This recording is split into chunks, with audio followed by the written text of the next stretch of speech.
Hello, everyone. My name is Lars, once again with On the Fringes of Sound. And today we're going to be talking with Daniel, better known as the Billows Burn Bright. How you doing, Daniel? Hello. Oh, I'm doing great. How you doing, Lars? I'm doing pretty good. So let's start off with your latest album. So I was listening to your latest album, and I noticed you brought some new stuff into it, mainly a lot more guitar than I'm used to hearing from you. So is the guitar is that a new thing for you, or have you been playing guitar for a little while now? I've actually been playing it. It's actually the first instrument that I learned. I started playing guitar when I was roughly 12 years old. So I was 12 or 13, something like that. You know, it's been one of those instruments. It's kind of an on and off thing. I'll go like a year or two without playing it, and I'll pick it back up. I'll go a year or two and pick it back up. But that's what I enjoyed that about this latest album was I focused very heavily on guitar, and most of it doesn't sound like it, but actually the whole album is made from some form of a 12-string guitar recording. There's no synthesizers at all. I just kind of stepped away from that just for a minute or two. Oh, really? I honestly didn't even notice that. A lot of it sounded like the pads that you like to use a lot. Absolutely. But you made all of that with just the 12-string guitar.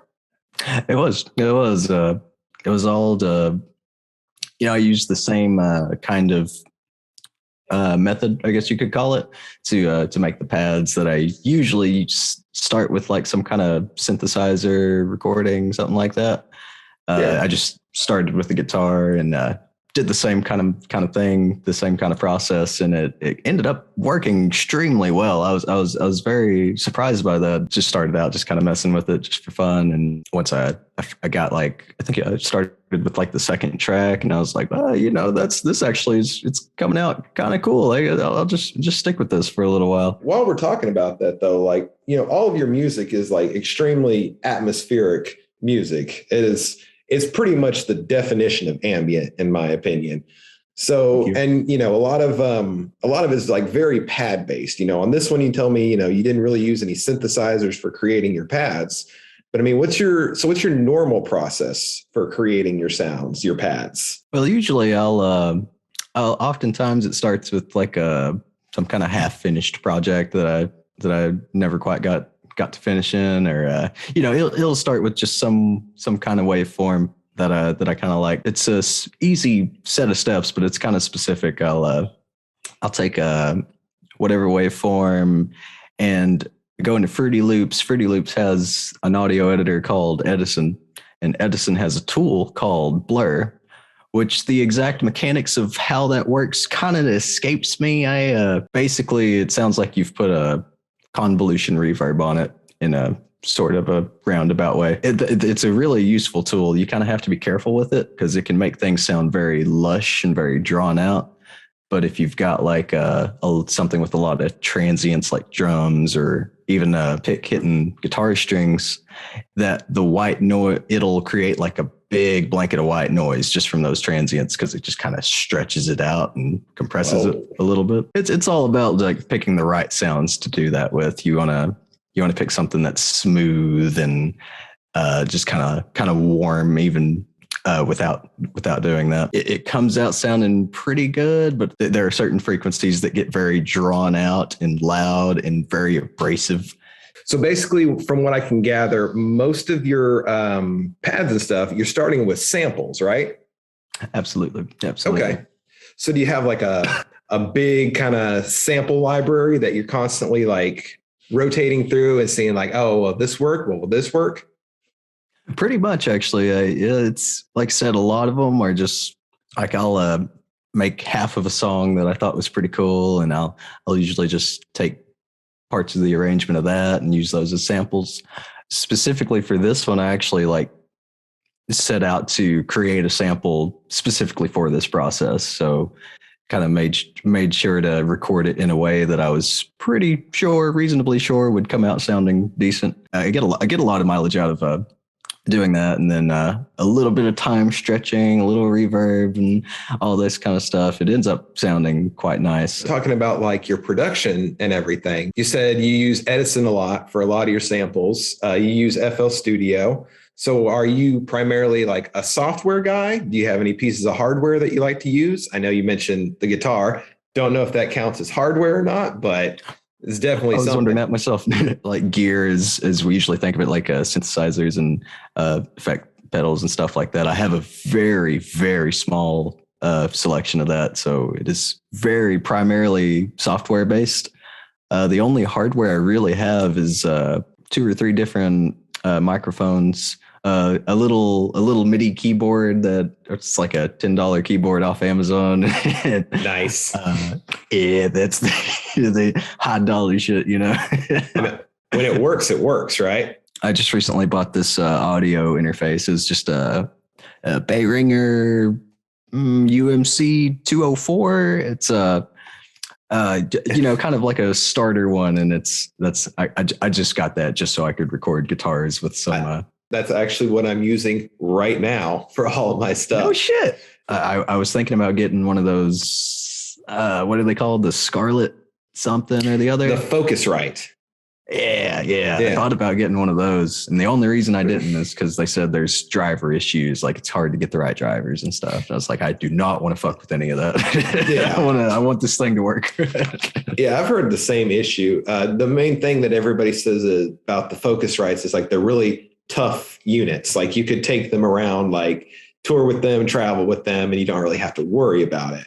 But yeah, I feel you though, because like I want something that's like, no, I just want to be able to plug this into my computer and it works. The last thing I want to do is sit around and mess around with drivers and trying to figure out why this is not working and that. It's like, I want to make music. I don't want to troubleshoot computers. I completely agree. We've got there's enough troubleshooting to do in just daily life anyway. So we don't need any more of that. I feel like if you're mainly a software based, like, musician, like it's going to be a necessary part of your job that you have to troubleshoot sometimes. My idea is like, I want to minimize that as much as possible. I don't know how many times I've had to wipe my laptop and then start over, like reinstalling all of those VSTs, all of my software. Cause I'm addicted to Plugin Boutique right now. Because they're always running specials, right? They're like, oh, this is on sale. And if you buy this month, you get a free something over here too. It's just like, oh, cool. Shit. So now I have like 20 compressors and I use 2. So I feel that. Yeah. So I'll have to check that out. I haven't come across that one yet. Yeah, it's actually pretty cool because like they'll run specials on stuff. I think like sometimes you can pick up plugins for like as little as $5. And then there's like some plugins they're selling for like $200 that they drop down to like $50 or something. And then they give you free stuff too. Yeah, I'm addicted to it. They constantly send me emails and I'm just like, ooh, shiny, right? Yeah. Goodbye, like, money. Right? Bye-bye, money. I've just kind of slowly acquired a library of VSTs just from there's a lot of like older ones that are kind of open source, gone for free like a long time ago. Every once in a while somebody will put out something like, hey, you can download this for free. I got it was like the Juno 6 chorus VST, something like that. Oh, I think like Arturia put that out, right? Yeah. That's the one. Okay. I remember years ago I bought like the original Keylab, like their keyboard. I really liked that keyboard. However, one day I messed up and it was like plugged in and it got knocked off the desk and it literally just like broke the USB port out of the thing and I never could get it fixed. The cool thing is though, it came with the Arturia. It was the 4 collection at the time. It's 5 now, but it has all these really cool like recreations of old synthesizers and stuff. So I end up using that a lot. I really like the sound to get out of that. So talking about like VSTs, you see you have like a small collection. Are there any VSTs in particular that you like to use in your music? Like effects or instruments? Definitely. It's kind of like you were saying with the compressors. You got like 20 of them and you use 2. That's kind of me. I got like maybe 100-ish somewhere in that range, and I really only stick to like 5 or 6. I like Absinthe 5. It's kind of old now, but it's fucking great still though. I've still never heard anything get that particular kind of spacey, heady sound, Mm-hmm. That's a really good synth for like your atmospheric kind of like pads and stuff. It's funny because of all the native instrument stuff I own, that's the one synthesizer there's like I do not own. It is. It's really good. I particularly like the feature, they call it mutate. And I don't know exactly how it works, but you just take a thing, you pick one of their presets and then pick another preset, you hit mutate, and it kind of tries to mix them together in some way. And 80% of the time it sounds like shit, but 20% of the time it's like, I just made a new sound just by hitting this little button. So do you use any of like the stock plugins that come with FL Studio? I know FL Studio has like a pretty good suite of stuff that it comes with. They do. I've got a lot of mileage out of I haven't used it in a while, but Morphine as a synth is pretty good. I like it. Also, just their bare bones. I used to have this compressor called a Safe Compressor. It's like a free plugin. It worked really well. At some point, I still don't know why, it started taking like 3 straight minutes to load it. So now I'm just using FL's straight compressors. Oh, wow. That's rough. Yeah, I don't know what happened there. I use it's the parametric EQ. Okay. Something like that. Yeah, it's just like a parametric EQ, and it's very it's pretty bare bones, but it's a nice visual representation. I use it for pretty much all EQing that I need to do. I messed around with FL Studio a little bit back in the day. Then I tried Ableton, and like, man, so many people tell me like, oh, you gotta move over to Ableton. Like, Ableton is great. Ableton is awesome. It's just like, I don't understand what the fuck is going on here. Like, yes, I do not understand the workflow of this. For whatever reason, it is messing me up. I could not agree more, man. I'm sure that if you understand it, it's really good. But I'm the exact same way. I just cannot use that program. I don't get it. I don't get it at all. It seems like it like goes vertically. You know how like FL, it's got like it's all laid out horizontally. Left to right. Yeah, exactly. And Ableton's like vertical some kind of way. I don't know. I don't know what's going on here. So, I went over to Reaper. I bought my little, non-commercial license for like $50 or whatever. And it's like, I'm good. This is good. It's a nice basic bare bones DAW where I can just track stuff out and mix. That's all I need. Yeah, I've used Reaper a few times myself, and I've had nothing but positive experiences with it. It's even got its own library of pretty good VSTs and effects and stuff. Does a little iffier. They're very usable. They're usable. I will say that. I only use like a handful of the ones that like comes with. I think I've used like their Reatune, which is like basically like their copy of like auto-tune, pitch correction kind of thing, which when you're recording people's vocals and, sometimes you get somebody come in and they're like, oh, I'm a singer. And it's like, oh, cool. And then they start singing and you're like, yeah, you're a singer. Good job. You're a singer. Let me just, what key is that supposed to be in? Okay. All right. Yeah, there you go. All right. Now you sound great. There you go. I feel I'm kind of one of those people myself, actually. I'd like to think I realize it because, there's been a couple of tracks where I've tried to put some vocals on it and I'm like, yeah, I mean, this is not really my strong suit. I'm gonna, I'll throw a little auto tune on there just to make it more palatable, Mostly my solution for that is just stop singing over songs. Just stop. Let's not do that. Yeah. Like I like it when you bring in like some vocals. They're not like singing vocals. Like I know Curtis contributed some vocals to one of the tracks on your new album. And man, that guy's speaking voice, I don't know what it is to us Americans about a British accent, but it just makes it sounds so great. I know. Is it not beautiful? That's why that's the crazy part. Like he didn't even like record that specifically for that song. It was just like like one of those Instagram voice messages. It was just like the dude it's just like him talking normally. And I was like, that sounds so fucking great, man. Can I use this for a song? You can only like with like accents kind of like we have. It's just like if we did country music, maybe, I keep thinking I'm going to do like a fake country, like a bro country song for like April Fools or something. But I'm having a little trouble pulling that trigger. It's rough. Modern country like drives me crazy at this point. Yeah. Like I grew up with country, right? I mean, that was like the reason behind like one of my whole albums is because like that's what I grew up like listening to, and I love it, and I have like nostalgic memories about it, And then there's modern country, which is like, I explain to people, they're like, well, why don't you like, modern stuff? It's like, because modern country, let me tell you exactly what it is. It is hip hop for white people who do not like black people. That is what modern country is. And I couldn't have said it better myself, man. That is perfect. It's perfect. I'm just not down with that. I want you to tell me a story in your country song. Tell me about how your wife left you. Tell me about your broken family, George Strait. Come on now. Exactly.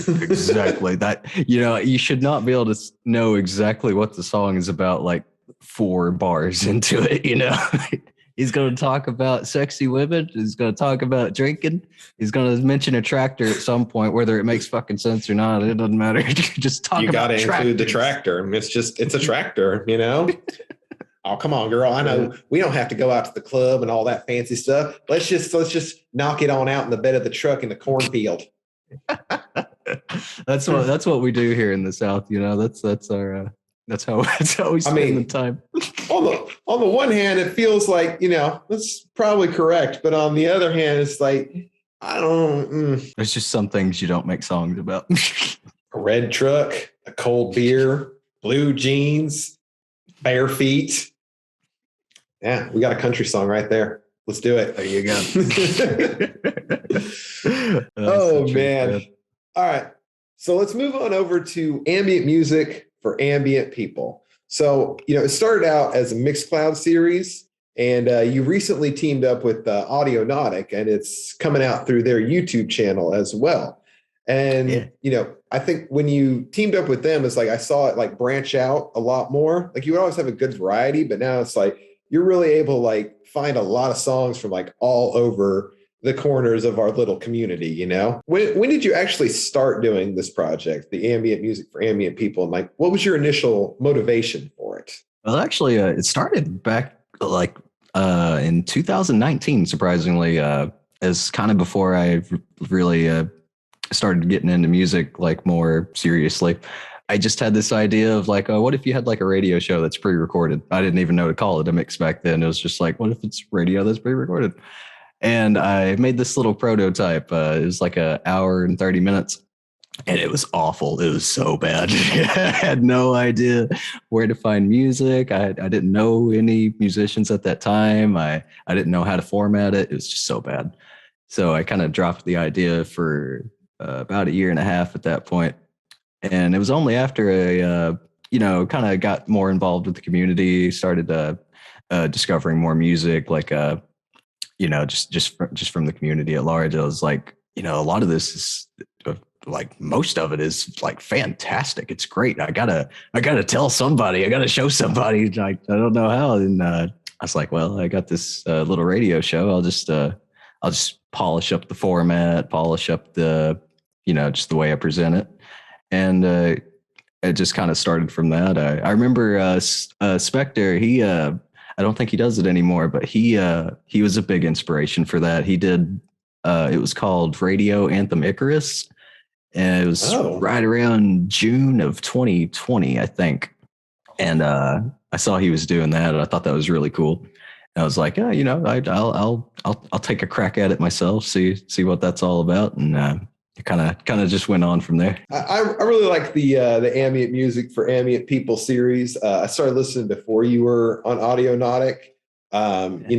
Mixcloud is an interesting platform, but I'm glad like you and Audionautic, like you're getting them on YouTube and stuff, because I know it's where a lot of people go for like their music mixes and stuff. Like absolutely. I think like before, along with ambient music for ambient people, like whenever I'm studying, like I'm doing homework or whatever, it's like usually ambient music for ambient people is playing.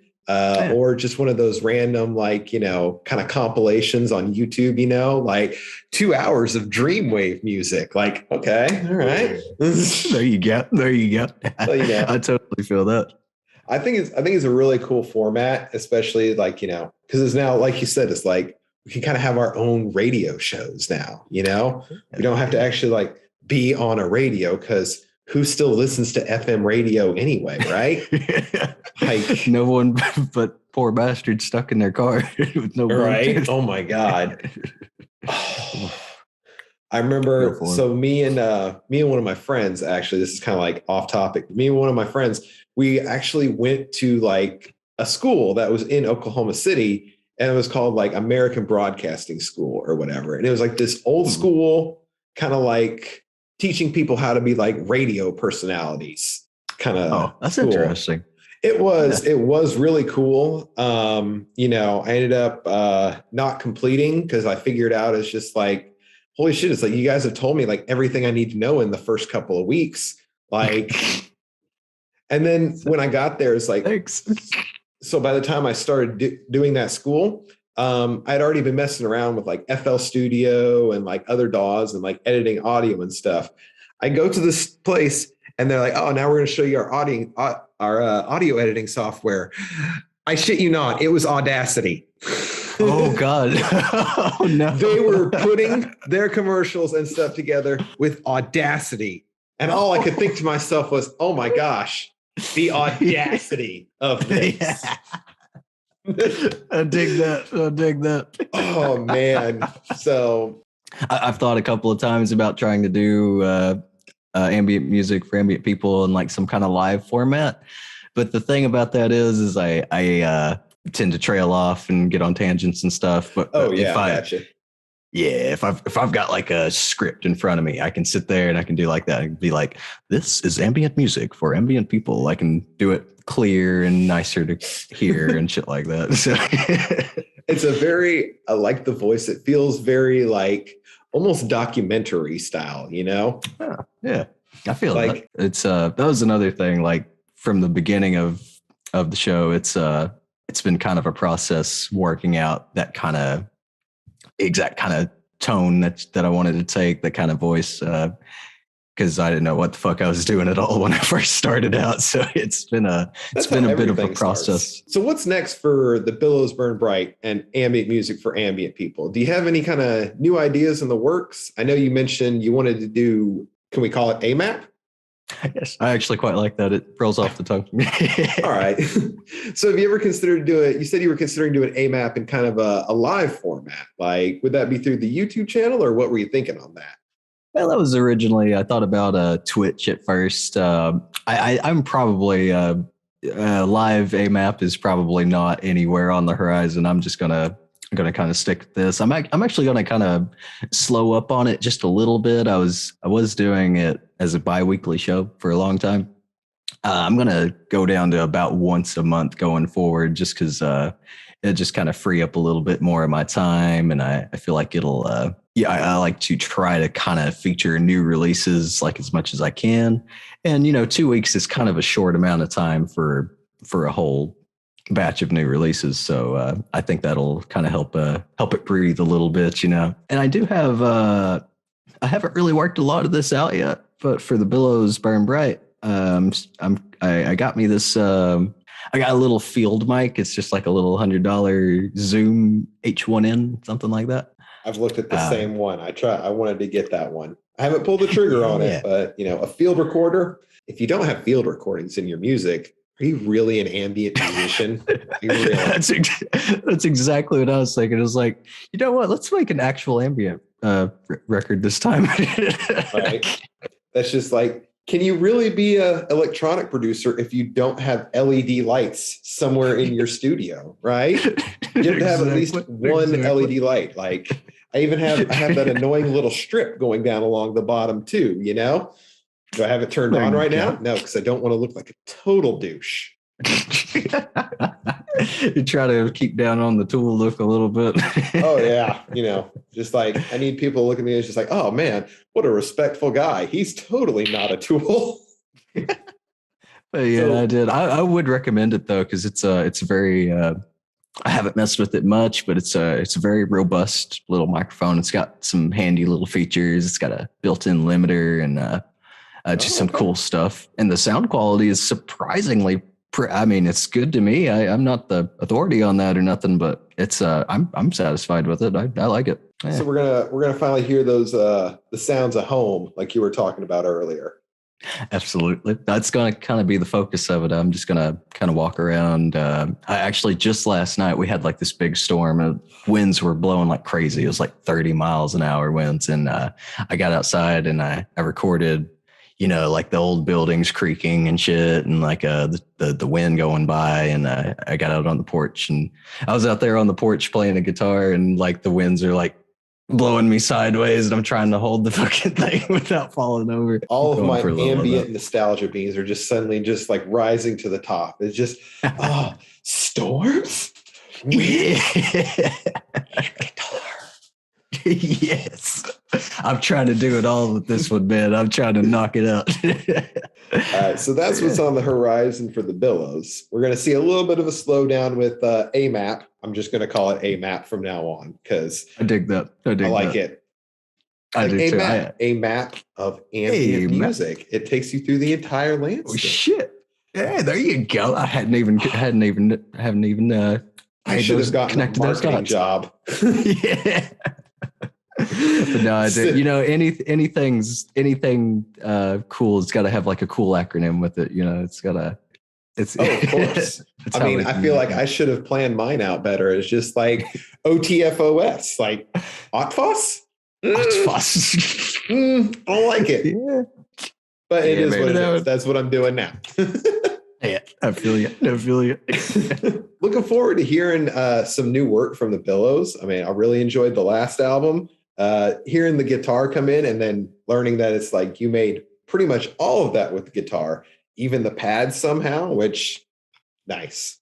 Hey, thank you. I appreciate that. It's going to be exciting to hear some new field recording type stuff. Daniel, thanks a lot for joining us. I appreciate you taking the time. Definitely looking forward to hearing some more from Billows Burn Bright. Also AMAP. I love the way it's branched out. I love just the variety of music that you're able to integrate now. I'm looking forward to hearing more, especially now that you're working with Audionautic. Once again, thanks for joining us. I appreciate you. Oh, thank you for having me. I've had a great time. It's been awesome.